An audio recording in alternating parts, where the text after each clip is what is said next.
Give me your summation and understanding of the legal thought that went into the result we have. Yeah, Uncle Yori, good morning once again. Yeah, good morning, sir. The judgment that came out of Osun this past Friday, to my mind,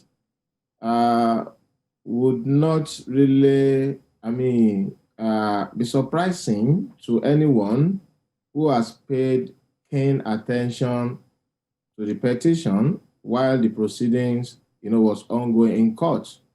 But of course, I also understand that many people did not pay attention because they thought the INEC BVAS, and based on what INEC told us about BVAS, so they thought the BVAS was inviolable, if I can use that word, and as such, there is nothing, that could come out of Osun than the court upholding the election of the person who was declared winner on the 17th of July last year. But it didn't come to me as a surprise because sometime last year in August, when the petitioner filed their petition before the court, so I took my time to, get hold of the petition and the reply of all the respondents, the three of them. I went through the document, and as at that time, I recall that I did a short piece where I came to a conclusion that the petition of the petitioner was unassailable. Now, I came to that irresistible conclusion because of what I saw in the document that I read, from all parties. And that's exactly, for me, is what this tribunal confirmed this past Friday. And basically, what was that? So I noticed that just as the tribunal has confirmed, shortly after the election was concluded and a winner was declared, the APC applied to the INEC to obtain the report of the BVAS. By the way, the BVAS is the electronic device or card reader, which has now, under the new Electoral Act, replaced the old practice of how we accredit voters. So that under the 2022 Electoral Act, the BVAS is the only, legal, I would say, device to accredit voters. So when the APC applied to the INEC to obtain the report of that BVAS, then they got the report, they filed their petition.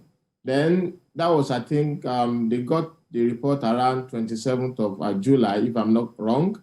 And then they filed the petition based on the report and the analysis of the petition. So then they served the petition on the INEC, on PDP, and the governor. Then the INEC, a month after that time, they filed their own response.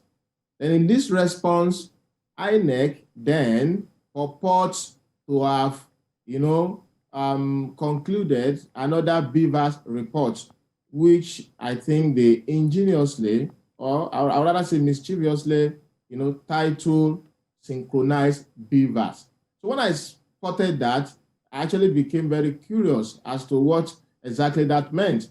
So I went through the Electoral Act, I went through the electoral guideline, and I could not find anything, regarding the idea of synchronizing report, because a winner was declared there and then on the day the election was concluded. And then the question is, at what point did this so-called, synchronization took place and all of that? So when I saw all of those things, and then I analyzed them vis-a-vis, the provisions of the law, I knew, in my mind at that time that the petition was going to, most likely was going to succeed. So when the tribunal eventually came to that conclusion on Friday, one, that the governor was actually elected, through illegal vote, what you call overvoting now, under Section 51 of the Electoral 2022. So that did not really come to me as a surprise. The only surprise really for me was the minority judgment, which does not seem to agree with the majority that the inconsistent document presented by INEC. The first BVAS report they gave to APC prior to the filing of petition, and the subsequent one they gave to themselves, because the second BVAS report was actually issued to INEC by itself. INEC as an interested party. So when they filed their response to the petition, And of course, after they had, got wind of the complaint in the petition, so they issue another BVAS report to themselves, which they now call synchronized. Then while the proceeding was pending, the PDP also applied for another one, which they also issue.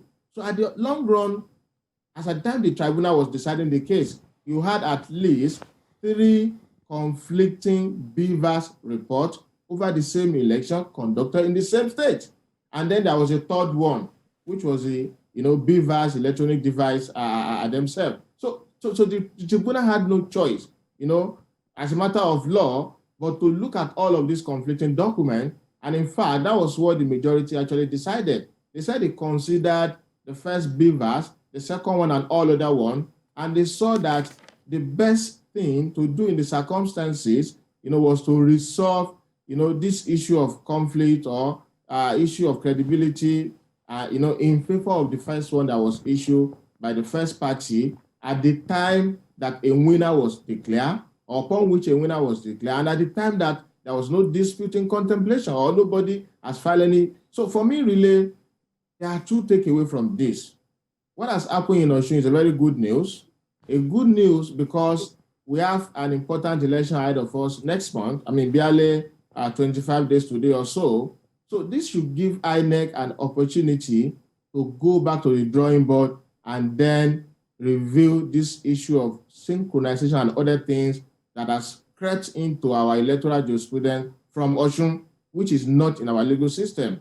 Now, the bad news again is that the so-called BVAS, which people actually thought, is invaluable, has now in a way become, if you ask me, a subject of doubt. And this, if we are not careful, may erode confidence in the electoral process. So it's a 2-edged sword for me. All right, then. Okay, Dr. Lateef, I want to thank you very much. Dr. Lateef, in case you missed it, is reaching us from the UK.